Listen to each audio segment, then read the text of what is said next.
하나님 아버지, 믿음으로 구원을 받은 우리가 정상적인 그리스도인의 삶을 살기 원합니다. 어떻게 살아야 할지 말씀하여 주시옵소서. 예수님의 이름으로 기도드립니다. 아멘. 로마서는 하나님이 이루시는 구원에 대해서 사시입니다. 개인 구원에서 시작해서 온 인류의 구원으로 마무리되죠. 그래서 구원은 이론이 아니라 능력입니다. 구원은 교리로 이해하는 것은 삶의 능력을 발휘하지 못하는 이유가 되기도 합니다. 왜냐하면 교리는 능력이 없기 때문에 그렇습니다. 삶으로 이해하지 못하면 형식에 그치고 맙니다. 로마서 1장부터 11장까지 우리가 지겹도록 반복해서 들은 이야기가 인간은 100% 죄인이고 인간의 힘으로는 구원에 이룰 수 없다는 말 아닙니까? 우리가 이것을 인정하든 인정하지 않든 진리입니다. 주님 밖에는 구원에 이르는 길이 없습니다. 이 진리를 제대로 붙잡아야 합니다. 복음을 제대로 받아들이지 않으면 삶을 정상적으로 살 수 없습니다. 그렇다면 구원받은 그리스도인은 정상적인 삶을 어떻게 살아야 할까요? 어떻게 사는 것이 잘 사는 것이고 하나님을 기쁘시게 하는 삶일까요? 첫째는 사랑으로 권면하는 삶입니다. 1절 상반절입니다. 그러므로 형제들아 내가 하나님의 모든 자비하심으로 너희를 권하노니, 이 그러므로라고 하는 이것이 로마서 1장부터 11장까지와 그리고 12장부터 16장까지를 연결하는 고리 역할을 해줍니다. 우리의 구원은 율법이나 행위로 받은 것이 아니다. 믿음으로 받은 것이다. 예수 그리스도를 믿음으로 하나님의 자녀인 동시에 하나님과의 관계가 회복되었다. 이제 예수 그리스도 안에서 정죄함을 받지 않는 삶을 살게 되었다. 이것이 로마서 11장까지의 결론이지 않습니까? 이 얼마나 놀라운 기쁨의 소식입니까? 그런데 만약에 당신이 정말로 성령의 법의 지배를 받게 되었다면 당신은 이렇게 살아야 합니다. 라고 그런 의미에서 그러므로 라고 이렇게 하는 것입니다. 그러므로 당신은 이렇게 살아야 합니다. 당신의 구원이 그렇게 의미 있고 소중한 것이라면 당신은 이렇게 살아야 합니다. 인생의 의미를 모르는 사람이 열심히 살면 허무와 후회만 남습니다. 인생이 어디로 와서 왜 살며 어디로 가는지에 대한 해답이 있어야 하지 않겠습니까? 이 해답이 있어야 공부하고 돈을 벌고 결혼해도 의미가 있습니다. 교회론을 알아야 교회를 섬길 수 있지 않습니까? 교회가 무엇인지 제대로 알고 봉사하면 더욱 값집니다. 구원이 무엇인지 아는 사람만이 어떻게 구원받은 삶을 살아가는지를 알게 됩니다. 바울은 오늘 두 번째 단어가 형제들아라고 이렇게 부릅니다. 구원은 다른 사람들에게 주는 메시지가 아니라 형제들에게 주는 메시지입니다. 그러니까 세상 사람들에게 주는 메시지가 아니라 택함받은 백성들에게 주시는 메시지죠. 여러분, 예수님께서 말씀하신 산상수훈 아시죠? 학자들 사이에서는 이 산상수훈이 세상 사람들에게 준 윤리의 기준인가 아니면 믿는 사람에게 준 것인가에 여러 가지 논쟁이 있었습니다. 이 산상수훈은 세상 모든 사람에게 주었다고 대표적으로 주장하는 사람 중에 한 사람이 바로 톨스토이였습니다. 그러나 엄밀히 말하면 그것은 믿는 사람에게 주신 윤리거든요.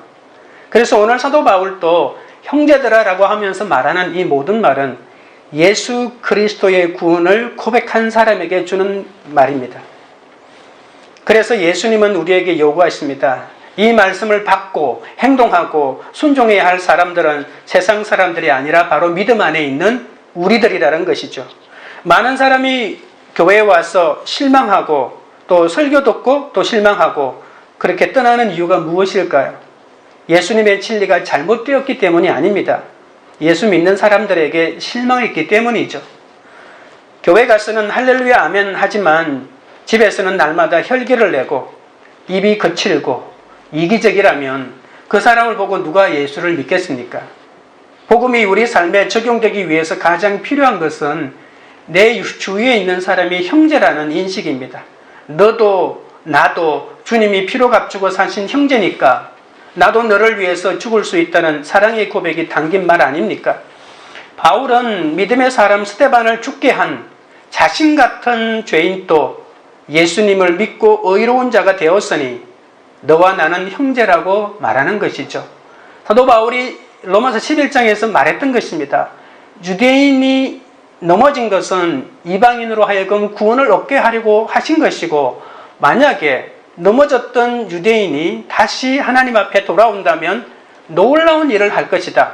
그거 어떻게 알아? 바로 바울 자체가 그 중요한 모델이 되는 거죠. 예수 믿고 구원받은 사람은 제대로 살아야 합니다. 오늘날 구원은 있지만 구원받은 삶이 없기 때문에 기독교가 이토록 타락한 것이죠. 숫자가 많다고 진리일까요? 큰 교회가 진리를 말하는 걸까요? 참된 진리는 영향력을 갖고 사람을 변화시켜 줍니다. 여러분 많이 경험하죠? 지금 한국 교회에 세상을 향하여 소리를 냈을 때 저 사람 말에 귀 기울이는 사람 한 사람이라도 있습니까? 지금 이 어려운 시대에 큰 교회 어른이라고 하는 분들 한마디라도 합니까? 왜 안 할까요? 영향력이 없기 때문입니다. 그냥 교회 안에서 설교로만 의미가 있는 것이지 세상 사람들을 향하여 의미 있는 목소리를 낼 어른들이 이 한국 기독교에 끊어진 지 오래되었습니다. 우리가 나가서 떠들면서 전도하지 않아도 진실된 마음으로 사랑하고 용서하는 신실한 모습을 보여준다면 그들에게 말을 하지 않아도 교회에 와서 예수를 믿지 않을까요? 교회에 들어오면 천국을 독점한 것 같이 행동하다가도 교회 문을 나가는 순간부터 세상 사람으로 변해서 세상 법대로 삽니다. 우리가 세상에서도 하나님의 자녀답게 살아야 하고 교회에 들어와도 하나님의 자녀답게 살아야 하지 않겠습니까? 우리는 하나님의 법대로 살라고 부름받은 사람 아닙니까? 내가 하나님의 모든 자비하심으로 너희를 구원하노니 라고 했습니다. 구원을 이야기하고 구원받은 자의 삶을 이야기하려면 이토록 겸손하게 말해야 합니다. 어떤 사람은 내가 진리를 다 아니까 내 말을 따르라고 호통을 칩니다. 그러나 사도 바울은 야단치거나 꾸짖지 않죠. 만약 누군가를 꾸짖고 싶다면 내가 꾸짖지 말고 성경이 꾸짖게 해야 합니다. 저도 내 마음에 들지 않는다고 자녀를 꾸짖고 아내를 많이 꾸짖어 봤는데 한 몇십 년 꾸짖는데도 아무 효과가 없더라고요. 내가 꾸짖는 것은 아무 효과가 없습니다. 어떻게 성경이 하나님이 꾸짖게 할까? 이것을 기억하는 것이 지혜로운 것이죠. 하나님이 그 사람을 꾸짖게 해야 합니다. 내가 꾸짖으면 상처를 받습니다. 특별히 정의에 민감한 사람은 자신도 정의를 전부 실천한 사람이 아니라는 사실을 기억해야 되겠죠. 우리는 모두 정죄를 받아야 하는 죄인에 불과하니까요. 제가 이전 교회에서 청년부를 맡고 있을 때였습니다. 그해 여름에 20여 명 가까이 2주간 동안 이스라엘로 선교를 간 적이 있습니다. 예루살렘 북쪽에 한국인들이 운영하는 기도의 집에 머물면서 예루살렘의 외국인들이 운영하는 기도의 집을 돌면서 철야를 하면서 기도한 적이 있습니다. 오전에 택시를 타고 올드시티로 나갔다가 저녁에 시내버스를 타고 다시 숙소로 돌아오고 주로 저녁에는 이 예루살렘 네 군데에 있는 기도의 집을 방문하고 밤샘 기도를 했습니다. 며칠을 남겨두고 다른 교회에서 온 일행과 함께 버스를 타고 1박 2일로 마지막 갈릴리 쪽으로 올라갔습니다. 그곳에서 일정을 마치고 저희들은 바로 예루살렘 반대편에 있는 텔아비브에 있는 공항에서 내려 바로 출국 수속을 밟아야 하는데 시간이 촉박했습니다. 이스라엘은 입국은 쉽지만 출국 때는 얼마나 까다롭고 철저하는지 시간이 오래 걸렸습니다. 버스에서 내려서 뛰다시피 공항으로 들어갔는데 그때 뒤처진 청년들 일행이 서두르지 않고 어슬렁거린다고 제가 소리를 치고 혈기를 낸 적이 있습니다. 다른 사람은 그때 나의 행동을 어떻게 보았는지 모르겠지만 한국으로 돌아온 다음에도 그때 내 모습을 기억하면 한동안 힘들었던 적이 있습니다. 혈기를 낸 시간은 한 30초 정도밖에 안 되는데 10년이 지난 지금까지 그때를 생각하면 부끄러운 생각이 들 만큼 혈기는 무섭다는 것을 뼈저리게 생각합니다. 심판자는 하나님뿐입니다. 우리가 할 수 있는 일은 그저 사랑과 용서뿐입니다. 서로 격려해야 합니다. 서로를 축복하고 사랑해 주어야 합니다. 혈기와 정제를 통해서 사람이 변하면 얼마나 좋겠습니까? 그러면 얼마든지 혈기를 내도 되죠. 왜냐하면 사람이 변하니까. 그러나 정제로는 사람이 변하지 않는다는 것입니다. 사람은 사랑을 통해서 변합니다. 충고하고 야단친다고 사람이 변하지 않습니다. 오히려 기분만 나빠지죠. 자기가 죄인이라는 사실을 확인할 뿐입니다. 죄를 용서하는 법을 가르쳐 주어야 합니다. 사랑으로 감싸주는 법을 가르쳐 주어야 합니다. 그것이 예수님의 방법 아닙니까? 우리는 너무나 안 변합니다. 예수님을 믿고 나서도 끊지 못하는 것이 너무 많고 마음에는 원이로되 육신이 약하다고 합니다. 하나님을 알고 깨닫고 그리고 삶에서 적용하는 데에는 저마다 성숙의 단계가 있습니다. 그런데 이 단계를 거치기가 쉽지가 않습니다.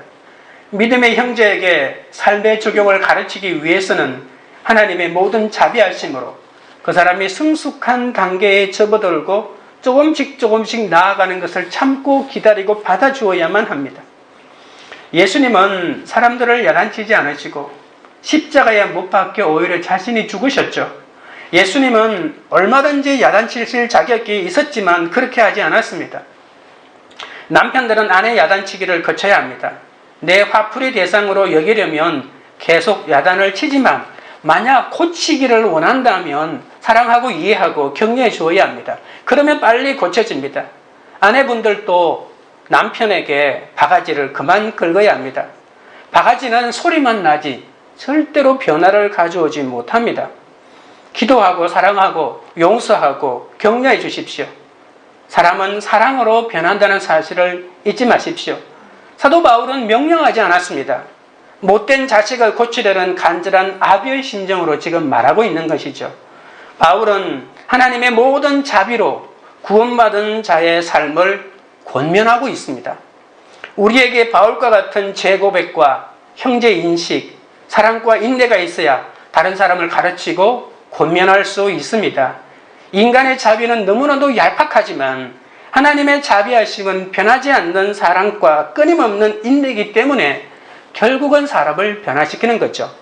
적용 질문 드립니다. 말도 붙이기 싫은데 구원을 위해 형제들아 하고 불러야 할 사람이 있습니까?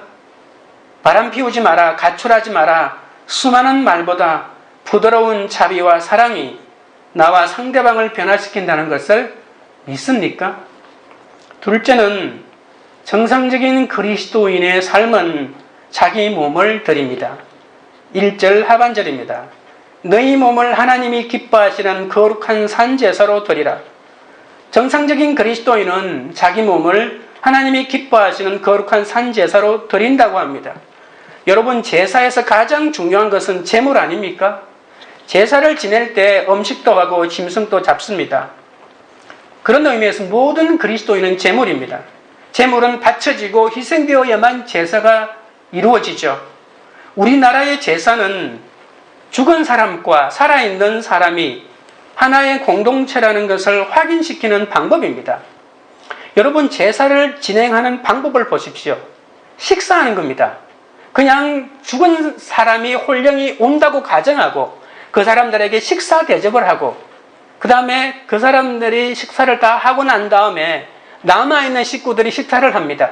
시간의 차이는 있지만 결국 한 밥상에서 죽은 사람과 살아있는 사람이 한 밥상을 대하면서 우리는 영원토록 식구다. 우리는 영원토록 같은 공동체다. 핏줄을 이어받은 끊어질 수 없는 사람들이다 라고 하는 것을 느끼고 확인하는 것이 우리나라의 제사입니다. 그러나 이스라엘의 제사는 이와는 전혀 다릅니다.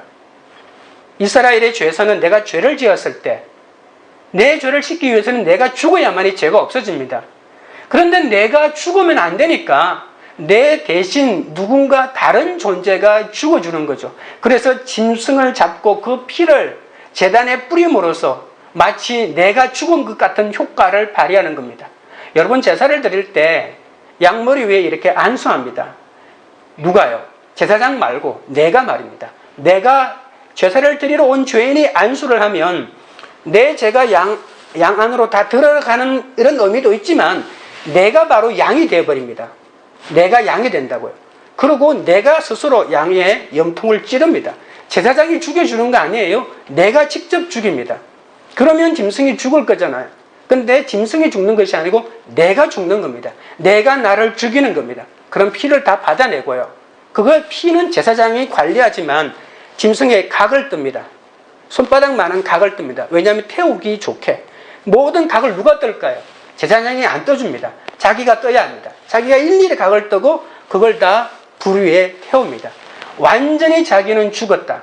새도 없이 흔적도 없이 죽었다는 것을 보여주는 것. 누가 한다고요? 자기가 직접. 그럼으로써 자기가 정말 죽었다는 것을 철저하게 깨닫는 이런 의식이 있는 겁니다.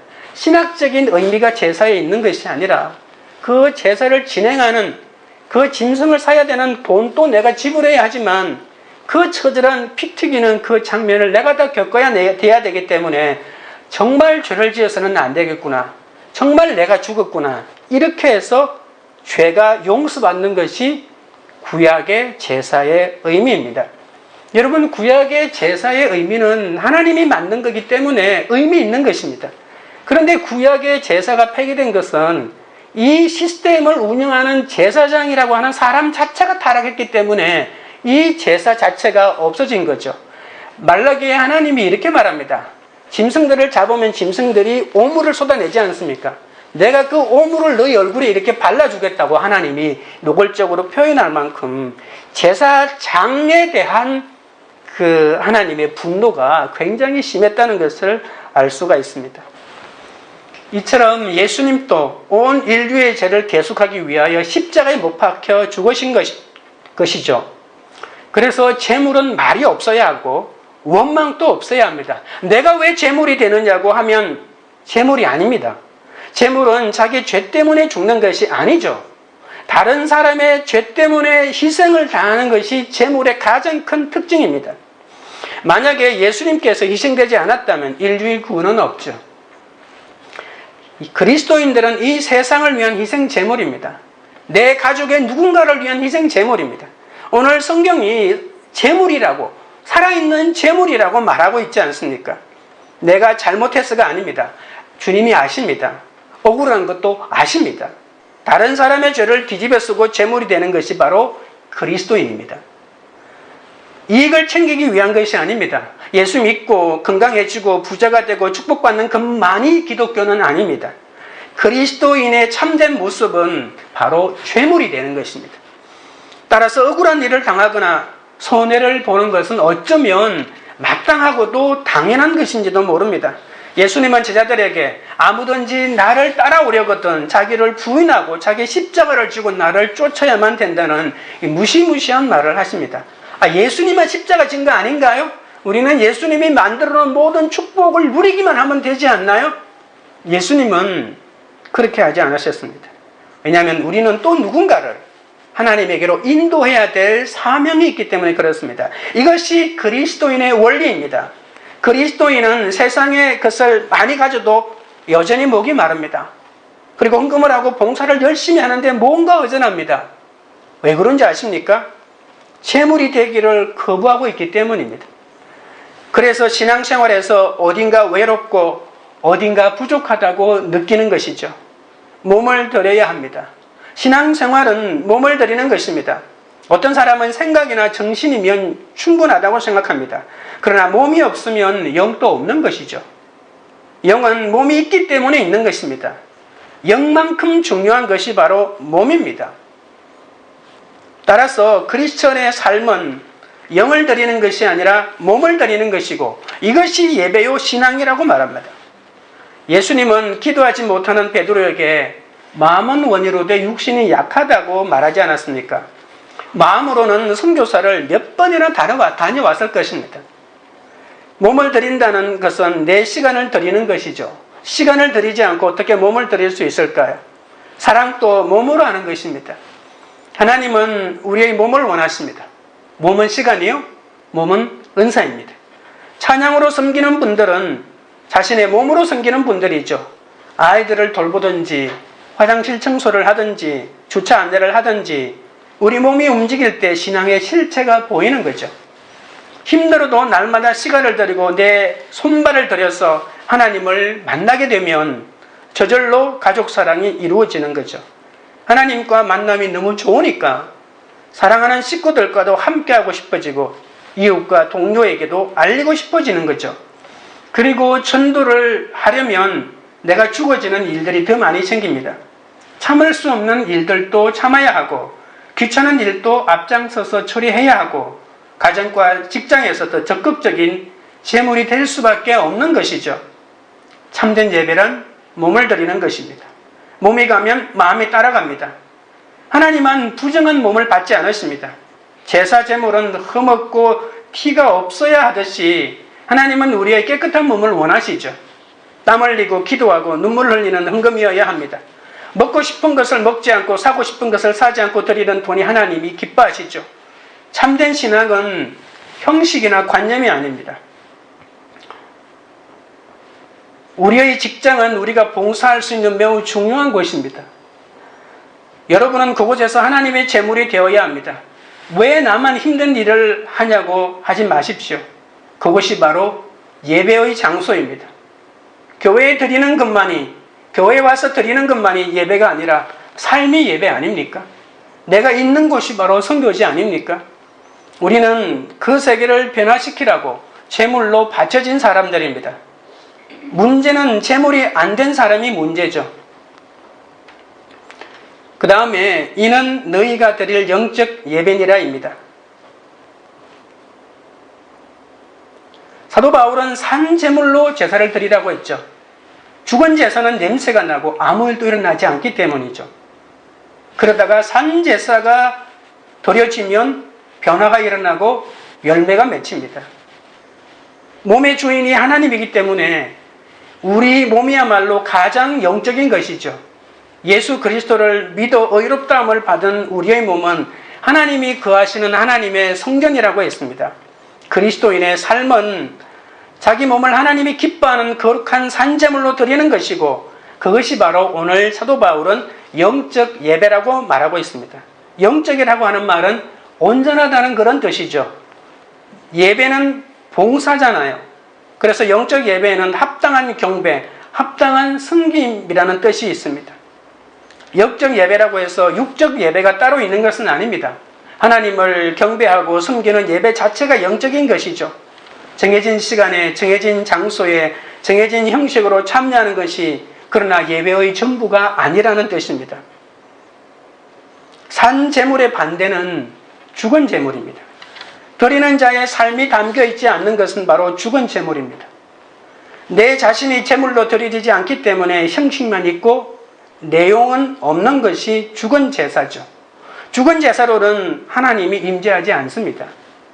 산제물로 드리는 것은 내 자신이 제물이 되는 것이고 죽은 제물은 그냥 형식만 갖추는 것입니다. 부모님이나 식구들을 섬기는 것은 내가 죽어지지 않으면 할 수 없죠. 한두 번 했다가 안 된다고 소리칠 수도 있지만 끝까지 내가 죽을 때까지 섬겨야 되는 일들이 있습니다. 날마다 예배를 빠짐없이 참석하는 것도 내가 죽어지지 않으면 하나님 앞에 시간을 드릴 수 없습니다. 제물은 말이 없듯이 영적 예배는 변명도 없고 말없이 죽어지는 것입니다. 참된 예배란 온전한 헌신과 봉사를 의미합니다. 헌신과 봉사가 없는 사람은 예배가 없는 사람입니다. 물질로, 마음으로, 몸으로 헌신할 때 진정한 신앙, 건강한 신앙이 자랍니다. 그것이 그리스도인이니까요. 적용 질문 드립니다. 하루 24시간 나의 감정과 생각과 행동이 모두 하나님께 드리는 예배가 되고 있습니까? 내가 기뻐하는 예배가 아닌 하나님이 기뻐하시는 예배가 되려면 어떤 습관부터 바꿔야 합니까? 하나님께 특별히 드리지 못하는 부분이 어떤 것인지, 왜 드리지 못하는지 묵상해 봅시다. 셋째는 마음의 변화를 받습니다. 2절입니다. 너희는 이 세대를 본받지 말고 오직 마음을 새롭게 함으로 변화를 받아. 내가 제물이 되어 하나님이 기뻐하시는 산제사를 드리기 위해서는 하지 말아야 할 것과 해야 할 일이 있다고 합니다. 그런데 우리는 아무리 말씀을 읽어도 하나님의 선하시고 기뻐하시고 온전한 뜻이 무엇인지 분별하기가 힘듭니다. 말씀을 들어도 이전의 습관을 버리지 못하고 하나님의 뜻을 오히려 가볍게 여기죠. 세상에서 중요한 것이 질서인데 내 삶의 질서가 되어야 할 말씀을 은근슬쩍 외면하니까 내 삶이 온전해질 수가 없는 것입니다. 우리는 사람을 따라야 하는 것도 있지만 가장 우선 가장 질서의 위에 있는 것이 바로 말씀이잖아요. 이 제일 위에 있는 질서가 바로 잡혀야만이 내 삶이 바로 잡힐 수가 있는 것입니다. 그러므로 우리가 하나님이 기뻐하시는 산 제물이 되기 위해서는 하나님의 말씀 가운데 있는 해야 할 것과 하지 말아야 할 것들을 분별해야 하는 거죠. 1절이 그리스도인의 삶을 정의하고 있다면 2절은 그리스도인의 행동하는 원리를 말하고 있습니다. 첫째는 조금 소극적인 방법으로 말하죠. 예수 믿고 구원받은 사람으로 살려면 이 세대를 본받지 말아야 한다고 말합니다. 이 세대의 특징이 뭘까요? 마태복음 12장 39절에 예수님이 이렇게 말했습니다. 악하고 음란하다. 그런데 우리는 세상의 입지 정보나 재테크나 아니면 미모 등 본받고 싶은 것이 너무나도 많습니다. 아무리 본받지 말아야지 하고 매일 적용해도 아직 세상 속에 우리가 살고 있기 때문에 본받지 않기가 얼마나 어려운지 모릅니다. 세상을 따라 세상 방법대로 살면 예수 믿는 삶을 잘 살아내기가 참 힘듭니다. 우리는 세상 안에 살고 있습니다. 세상 한복판에서 세상 사람들과 만나서 일을 하고 함께 살아야 하는데 그들은 우리와 생각하는 것과 사는 방법이 다릅니다. 가치관이 다르고 소속이 다릅니다. 가장 큰 차이는 그들은 하나님이 없다고 합니다. 그리고 자기가 하나님이 되고 자기가 삶의 중심이 되어 살아갑니다. 세상 사람들은 사람을 기쁘게 하고 물질을 많이 모으려고 살지만 그리스도인의 목표는 하나님입니다. 하나님을 기쁘시게 하는데 직업의 의미가 있습니다. 세상을 변화시키는데 삶의 의미가 있지 않습니까? 세상에 속해 살면서 세상을 거부하기는 사람의 힘으로는 불가능에 가까울 수도 있습니다. 세상에서 살면서 하나님의 뜻대로 사는 것, 이것이 우리의 영원한 숙제 아닙니까? 세상 때를 벗기는 가장 좋은 방법은 뭘까요? 그것은 바로 고난입니다. 이스라엘 백성들은 세계 최고의 문명을 자랑하는 애굽에서 비록 노예의 삶이긴 하지만 무려 400년 동안 살았습니다. 우리 삶에도 계속 나를 붙잡는 것이 있지 않습니까? 구원을 받았지만 완악한 최고 권력자, 바로 같은 돈과 바로 같은 명예와 바로 같은 각종 중독들이 내 안에서 왕노릇하면서 나를 사로잡고 있지 않습니까? 나는 이제 다 끊었어. 세상 욕심 다 끊어서 아무리 소리치고 결단했다 해도 10가지 재앙을 거쳐야만이 겨우 애굽에서 나올 수 있는 것이죠. 하지만 이것이 끝이 아닙니다. 이 애굽에서 400년 종로로 타다가 구원받았어도 금세 가나안으로 가면 얼마나 좋겠습니까? 그러나 바로에서 겨우 나왔지만 400년 동안 애굽에서 묻은 모든 때를 털어내야 되지 않겠습니까? 그래서 40년의 광야 생활이 필요한 것이죠. 이 광야에서 먹고 싶은 건 먹지 못하고 입고 싶은 것 입지 못하고 마시고 싶은 것 마시지 못하며 살게 했습니다. 그리고 오직 하나님만 바라보게 했습니다. 이 인간이 살 수 없는 광야로 이스라엘 백성들을 인도하셔서 오직 하나님만 의지하며 살도록 하신 것이죠. 하나님의 백성답게 살게 하신 겁니다. 우리 스스로 그렇게 살지 못하니까 하나님이 우리 삶 가운데 고난을 허락하셔서 우리를 광야의 삶으로 인도하시는 거죠. 본받을 것이 아무것도 없게 하셔서 하나님만 의지하게 하시는 것이 광야 훈련입니다.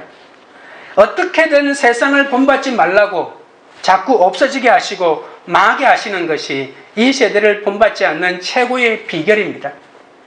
하나님이 나에게 광야와 같은 환경을 허락하신 것은 이 세대를 본받지 않도록 막아주시는 하나님의 배려일 수도 있습니다. 하나님은 나보다 나를 더 잘 아시니까 애굽 400년 뒤에 광야 40년의 훈련을 거쳤는데 가나안에 들어가서는 또 가나안을 본받고 있는 것이 이스라엘 백성 아닙니까? 그래서 하나님은 이제는 바벨론의 포로로 보내시는 거죠. 어떻게든 세상을 본받지 말라고 자꾸 없어지게 하시고 망하게 하시는 거죠. 그래서 이것이 이 세대를 본받지 않는 최고의 방법입니다. 그리스도인은 세상을 따라가서는 안 됩니다. 세상이 우리를 변화시키는 것이 아니라 우리가 세상을 변화시켜야 하죠.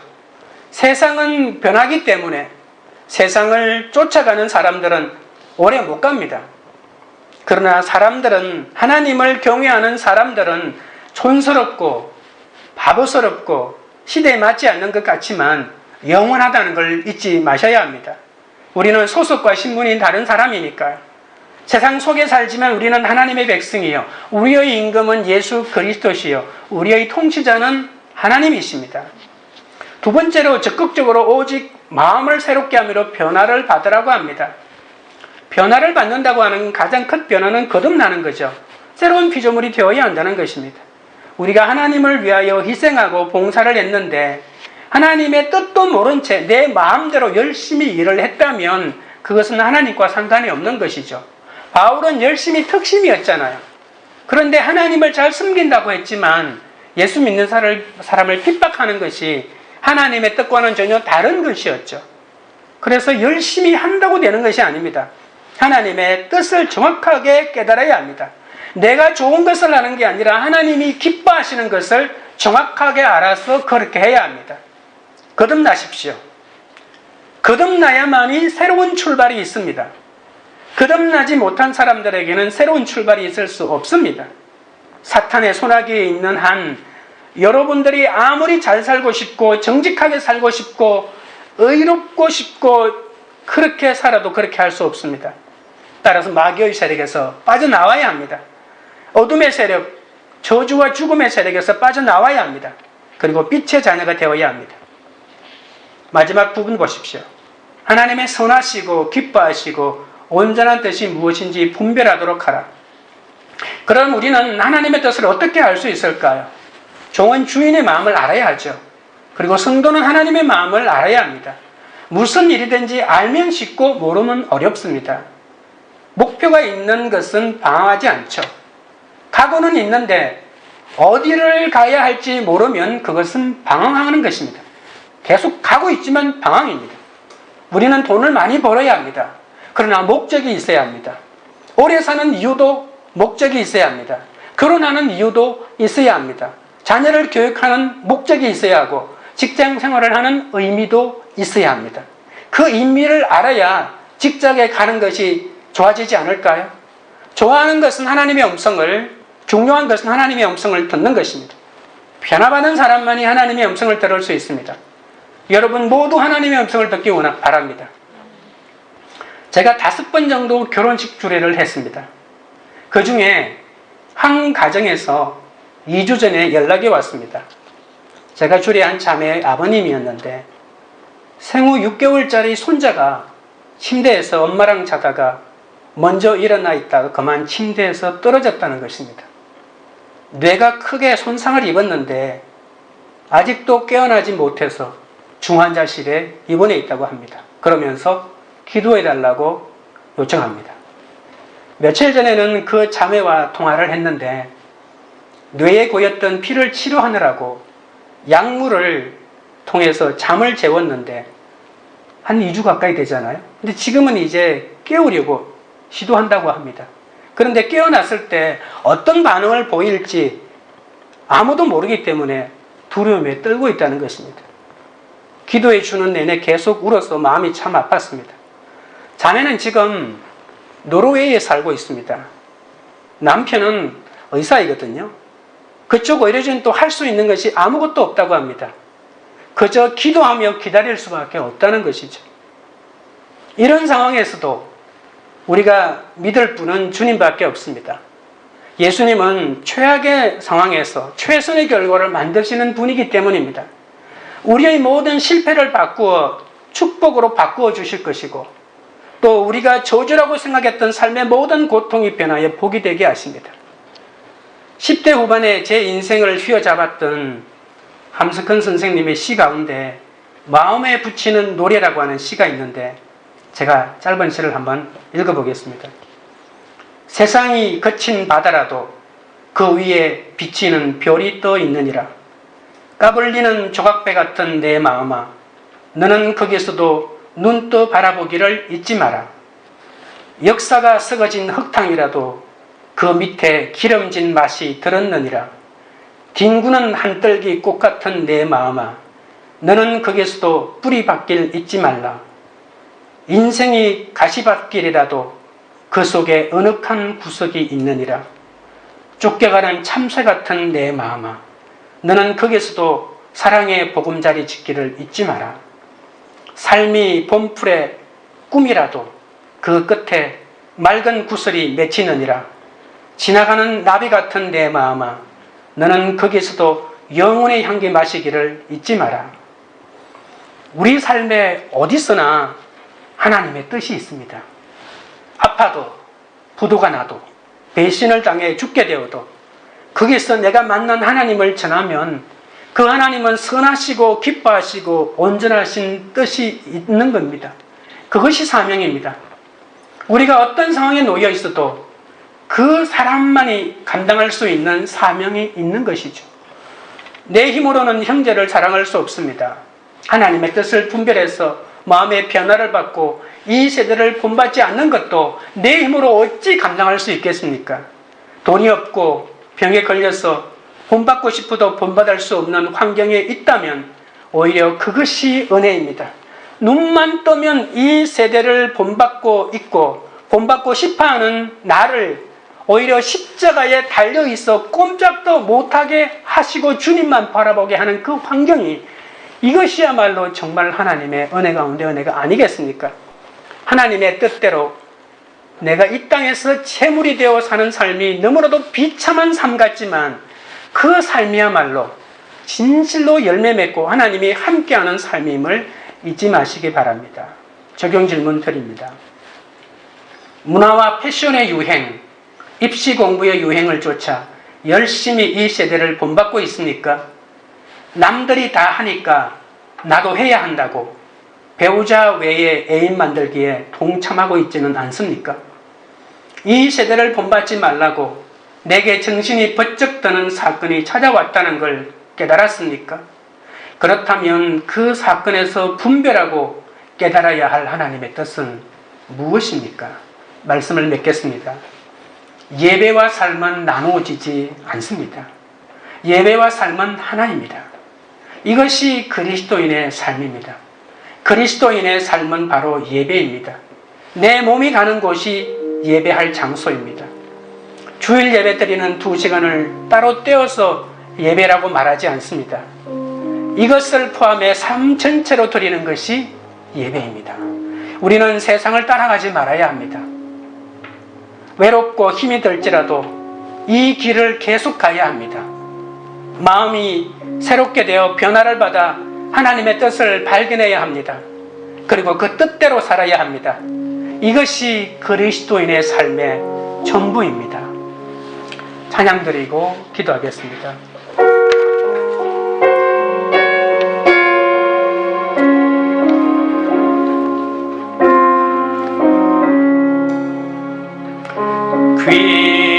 귀하신 주여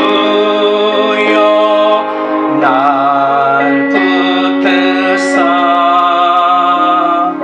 주께로 날마다 더 가까이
기도하실 때 말도 붙이기 싫은데 구원을 위해 형제들아 하고 불러야 할 사람이 있음을 기억하게 하시고, 바람 피우지 마라, 가출하지 말라, 수많은 말보다 부드러운 자비와 사랑이 나와 상대방을 변화시킨다는 것을 믿게 해달라고 기도하겠습니다. 하루 24시간 나의 감정과 생각과 행동이 모두 하나님께 드리는 예배가 됨을 알게 하시고, 내가 기뻐하는 예배가 아닌 하나님이 기뻐하시는 예배를 드리기 위해 내 습관부터 바꾸게 하시고, 하나님께 특별히 드리지 못하는 부분이 어떤 것인지, 왜 드리지 못하는지 묵상하여 변화시키게 해달라고 기도하겠습니다. 문화와 패션의 유행, 입시 공부의 유행을 쫓아 열심히 이 세대를 본받고 있지는 않습니까? 남들이 다 하니까 나도 해야 한다며 세상 풍조를 따르지 않게 하시고, 이 세대를 본받지 말라고 내게 전신이 번쩍 드는 사건이 찾아왔다는 걸 깨닫고, 그 사건에서 분별하고 깨달아 하나님의 뜻을 바르게 해달라고 주여 3번 부른 다음에 기도하며 주께 나아가겠습니다. 주여, 주여, 주여. 거룩하신 하나님 아버지여, 말도 붙이기 싫은데 구원을 위해 형제들아 하고 불러야 할 사람이 있음을 알게 하여 주시옵소서. 내가 가지고 있는 온갖 말로 그들을 변화시킬 수 없음을 깨닫게 하시고, 변화시키는 부드러운 말과 자비와 사랑이 담긴 말로 상대방에게 변화시키기 위하여 다가갈 수 있도록 주여 은혜를 더하여 주시옵소서. 하루 24시간 나의 감정과 생각과 행동이 모두 하나님께 드리는 예배가 된다는 것을 알게 하여 주시옵소서. 내가 기뻐하는 예배가 아닌 하나님이 기뻐하시는 예배를 드리기 위하여 습관부터 바꾸고, 하나님께 특별히 드리지 못하는 부분이 어떤 것인지, 왜 드리지 못하는 것인지 묵상하여 변화시키고 바꿀 수 있도록 주여 은혜를 더하여 주시옵소서. 문화와 패션의 유행, 입시 공부의 유행을 쫓아 열심히 이 세대를 본받지 않게 하여 주시옵소서. 남들이 다 하니까 나도 해야 한다고 세상 풍조를 따르지 않게 하시고, 이 세대를 본받지 말고 내게 전신이 번쩍 드는 사건이 찾아왔다는 것을 알고, 그 사건에서 분별하고 깨달아 하나님의 뜻을 따르도록 주여 인도하여 주시옵소서. 아버지 하나님, 아무 공도 없는 나를 택하여 주시고 믿음으로 의롭게 해주셨습니다. 그러므로 이제 나를 위해 죽어주신 예수님 때문에 나도 형제들을 위해서 죽어지게 하여 주옵소서. 그러나 하나님이 기뻐하시는 거룩한 산제물로 내 몸을 드리지 못하고 날마다 불평불만인 채 죽은 제물로 죽은 제사를 드리는 나를 용서하여 주시옵소서. 아무리 영적 예배를 드리려고 해도 육적 예배를 드리고 있는 나를 불쌍히 여겨 주시옵소서.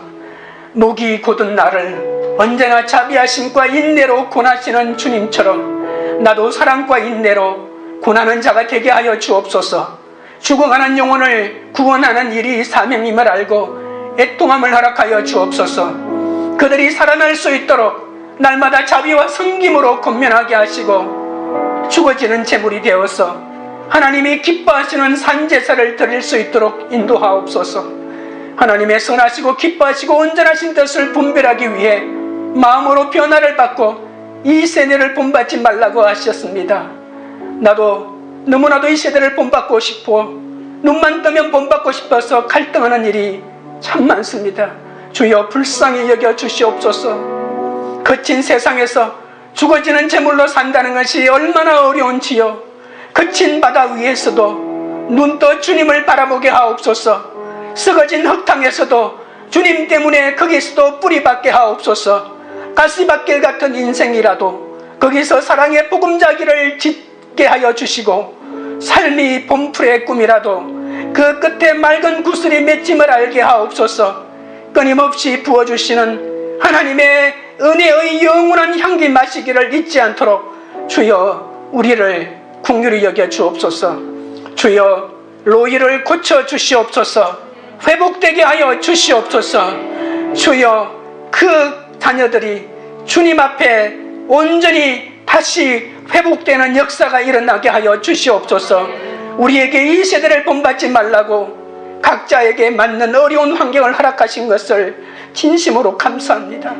그 환경 때문에 안전하서나 주님을 부르짖는 것이 복된 인생임을 알게 하여 주옵소서. 관계 우리들 교회가 그리스도 안에서 하나님의 놀라운 은혜를 덧입었으니 이제는 우리의 몸을 하나님이 기뻐하시는 거룩한 산제물로 드리는 공동체가 되게 하옵소서.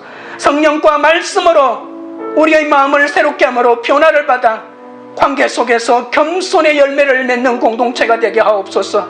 영적 예배를 드리며 그리스도 안에서 한몸된 공동체를 위해 우리가 받은 은사를 사용하여 이 공동체의 열매 맺는 길로 나아가게 하여 주시옵소서. 예수님의 이름으로 기도드립니다. 아멘.